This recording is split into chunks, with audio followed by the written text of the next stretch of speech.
Hello. Republic movie సందర్భంలో కళ్యాణ్ బాబు టికెట్ల విషయంలో, టికెట్ల రేట్ల విషయంలో ప్రభుత్వం తీసుకున్న కొన్ని నిర్ణయాల్ని బాహాటంగా విమర్శించారు. అంటే వకీల్ సాబ్ నుంచి ఈ మధ్యన జరుగుతున్న సంఘటనలు దాకా ప్రభుత్వం వ్యక్తిగతమైనటువంటి కక్షతోటి ఇలాంటి నిర్ణయాలు తీసుకుందని మనందరికీ క్లియర్ కట్గా అర్థమవుతుంది. ఆ రోజు కళ్యాణ్ బాబు రిపబ్లిక్ ఫంక్షన్లో గవర్నమెంట్ యొక్క టికెట్ల విధానాన్ని చాలా తీవ్ర స్థాయిలో విమర్శించారు. ఆ సందర్భంగా కళ్యాణ్ బాబు ఒక మాట అన్నారు, మీకు నా మీద కోపం ఉంటే నా మీద తెచ్చుకోండి, అంతేగాని ఇండస్ట్రీని మీ విధానాలతో ఇబ్బంది పెట్టకండి అని చాలా ఓపెన్గా మాట్లాడితే చాలా విమర్శలు వచ్చినాయి. ప్రభుత్వం దగ్గర నుంచి, ప్రభుత్వానికి సంబంధించినటువంటి మినిస్టర్ల దగ్గర నుంచి, ఇతర కార్యకర్తల దగ్గర నుంచి, ఈవెన్ ఫిల్మ్ ఇండస్ట్రీ నుంచి కూడా చాలా విమర్శలు వచ్చినాయి. Okay, it's part of the game. అయితే ఈ టికెట్ల విధానం వల్ల చాలా నష్టాలు జరుగుతున్నాయని గ్రహించినటువంటి పెద్దలు ఒక రిప్రజెంటేషన్ తీసుకుని జగన్ దగ్గరికి వెళ్ళారు. ఆయన చాలా సానుకూలంగా స్పందించినట్టు చెప్పారు. త్వరలో జీవో తీసుకొస్తా ఉన్నారు, 20 లోపల జీవో తీసుకొస్తా ఉన్నారు, తీసుకురాలేదు. కళ్యాణ్ బాబు సినిమా 25 అనౌన్స్ చేసిన తర్వాత జీవోని కొంచెం డిలే చేసి వాళ్ళ పాత అంటే ఏదైతే తక్కువ రేట్లకి టికెట్లు అమ్మాలి అని నిర్ణయం తీసుకున్నారో ఆ నిర్ణయం తీసుకున్న జీవోని ఇప్పుడు అమలుపరుస్తున్నారు. దీన్ని బట్టి మేము క్లియర్ కట్గా అర్థం చేసుకుంది ఏంటంటే, జగన్ రెడ్డి గారి ప్రభుత్వానికి సినిమా ఇండస్ట్రీతో పాటు సినిమా ఇండస్ట్రీ కాకుండా పవన్ కళ్యాణ్ అనే వ్యక్తి టార్గెట్ అయ్యారని మాకు క్లియర్ కట్గా అర్థమైంది. అలాగే అర్థం చేసుకోవాల్సి వస్తుంది ప్రస్తుత పరిస్థితుల్లో. అయితే ఇక్కడ ఒక 5 ఏళ్ల పాటు ప్రభుత్వాన్ని ప్రజలు మీకు అప్పచెప్పినప్పుడు మీరు తీసుకునే నిర్ణయాలు నష్టాలు కలిగించినా కష్టాలు కలిగించినా భరించాలి, తప్పదు. అయితే ఒక విషయం వైసీపీ ప్రభుత్వం గుర్తించాల్సింది ఏంటంటే, ఇది 5 ఏళ్లే. 5 ఏళ్ల తర్వాత మళ్ళీ మీరు ప్రజాక్షేత్రం నిలబడి ప్రజల విశ్వాసాన్ని చూరగొని మళ్ళీ అధికారం ఎక్కాలి తప్ప, మళ్ళీ అధికారాన్ని చేపట్టాలి తప్ప, ఇది శాశ్వతంగా మీకు ఇచ్చినటువంటి పదవి కాదు. అంటే చైనాలో జిన్పింగ్కి, రష్యాలో పుటిన్కి, ఉత్తర కొరియాలో కిమ్ జాంగ్ ఉన్కి ఇచ్చినట్టు ఇవ్వలేదు మీకు. 5 ఏళ్లే. సరే, మన అదృష్టం ఏంటంటే మీలాంటి నాయకులు శాశ్వతంగా నియంత్రణగా ఉండటానికి మీ దురదృష్టం ఏంటో మన భారతదేశంలో అవకాశం లేదు. ఎందుకంటే మనది డెమోక్రటిక్ ప్రభుత్వం. 5 ఏళ్ల పాటు మీ ఇష్టం వచ్చినట్లు మీరు ఎలా చేసినా, ఏ తప్పులు చేసినా 5వ సంవత్సరం అయిన తర్వాత ఎలక్షన్ బరిలో నిలబడి ప్రజల విశ్వాసాన్ని తిరిగి చూరగొనాలి.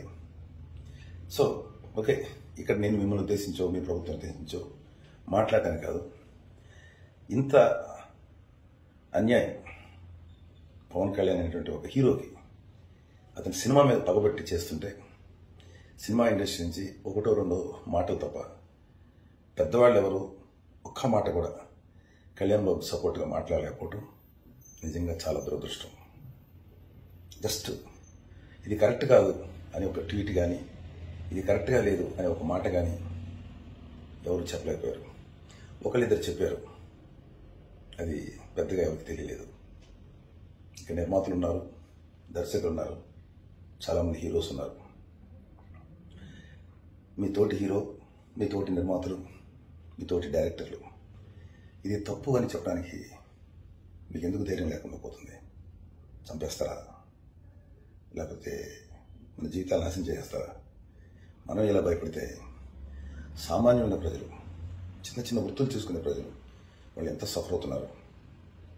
సరే, ఇవన్నీ పక్కన పెడితే ఒక హీరోకి జరిగిన ఈ కక్ష సాధింపు చర్యలో ఒక హీరోకి జరుగుతున్న నష్టాన్ని కనీసం ఇది కరెక్ట్ కాదు అని చెప్పలేకపోవడం నిజంగా చాలా బాధగా ఉంది. అఫ్కోర్స్ స్టిల్ కళ్యాణ్ బాబు కానీ, కళ్యాణ్ బాబుతో నాలాంటి వాడు కానీ మేము మీ యొక్క భయాన్ని, మీ యొక్క ఇన్సెక్యూరిటీని, మీ యొక్క బలహీనతని మనస్ఫూర్తిగా అర్థం చేసుకోగలం. మీరెవ్వరూ పవన్ కళ్యాణ్కి నిలబడాల్సిన అవసరం లేదు. బట్ మీరందరూ గుర్తుపెట్టుకోవాల్సిన విషయం ఏంటంటే, రిపబ్లిక్ సినిమా ఫంక్షన్లో కళ్యాణ్ బాబు చెప్పే మాట, ఏదన్నా ఉంటే నా మీద తీర్చుకోండి, సినిమా ఇండస్ట్రీ మీద కాదు అన్నప్పుడు చాలా కరెక్ట్గా కళ్యాణ్ బాబు మీదే తీర్చుకుంటున్నారు. వాళ్ళకున్న పగ, నో ప్రాబ్లం. ఇండస్ట్రీ తరఫున మీరు ఎవరు ఒక్క మాట కూడా మాట్లాడలేకపోవడం చాలా దురదృష్టం. Still we can understand you. ఇండస్ట్రీలో ప్రతి వారిని చేసుకోగలం. అయితే ఒక మాట చెప్తున్నాను, ఇదే సమస్య. అంటే ఇవాళ ఇంకొక విషయం చెప్పాలి. భీమలా నాయక్ చాలా పెద్ద హిట్, మ్యాసివ్ హిట్ అయింది కాబట్టి ప్రజలు అవుట్ ఆఫ్ ది వేలో కళ్యాణ్ బాబు అభిమానులు కానీ, జన సైనిక్స్ కానీ, కళ్యాణ్ బాబుని అభిమానించే కోటాను కోట్ల మంది ప్రజలు కానీ ఈ సినిమాని ఆదరించారు. కాబట్టి సరిపోయింది. అదే ఈ సినిమా దెబ్బతిని ఉంటే యాక్చువల్ కళ్యాణ్ బాబు నష్టం వచ్చేది ఏం కాదు. నిర్మాత నాశనం అయిపోయేవాడు, డిస్ట్రిబ్యూటర్ నాశనం అయిపోయేవాడు, ఎగ్జిబిటర్స్ నాశనం అయిపోయేవాడు. ఒక మంచి నిర్మాత సినిమా తీయకుండా వెనక్కి అయిపోయి ఎంతోమందికి జీవనాధారం కావాల్సిన వాడు నాశనం అయిపోయేవాడు. అదృష్టం కొద్దీ సినిమా పెద్ద హిట్ అయింది. ఓకే, ఈ సినిమా హిట్ గురించి కానీ, ఎంత గొప్పగా కలెక్ట్ చేస్తుంది, ఎంత పెద్ద హిట్ అని చెప్పలేదు. కానీ మీ అందరికీ, ఎస్పెషల్లీ మన ఫిల్మ్ ఇండస్ట్రీ పీపుల్ అందరికీ, ఒక సినిమా ఇండస్ట్రీ మనిషిగా మీ అందరికీ చెప్తున్నాను, మీ ఇండస్ట్రీలో మీకు కనుక భవిష్యత్తులో ఇలాంటి సమస్యలు ఏ ప్రభుత్వం ద్వారా వస్తే ఖచ్చితంగా మీకోసం మేము నిలబడతాం. మీకు మా సంపూర్ణ సహకారం అందిస్తాం. మీరు అందించకపోయినా పర్లేదు, మేమైతే భయపడం. సో మీలో ఎవరికైనా, ఏ హీరోకైనా, ఏ నిర్మాతకైనా, ఏ దర్శకుడికైనా ఇలాంటి పరిస్థితి వచ్చినప్పుడు నేను కానీ, ముఖ్యంగా మా తమ్ముడు పవన్ కళ్యాణ్ కానీ మీకోసం మనస్ఫూర్తిగా నిలబడతాం. మీకోసం మా గళం విప్పుతాం. మీకు మా సంపూర్ణమైనటువంటి సహకారం అందించడానికి ముందుగా ఉంటాం. మీరు మమ్మల్ని వదిలేసిన మా యొక్క సపోర్ట్, మా యొక్క సహకారం మీకు ఎప్పుడూ ఉంటాయి. Thank you my dear fellow filmy people. Thank you very much.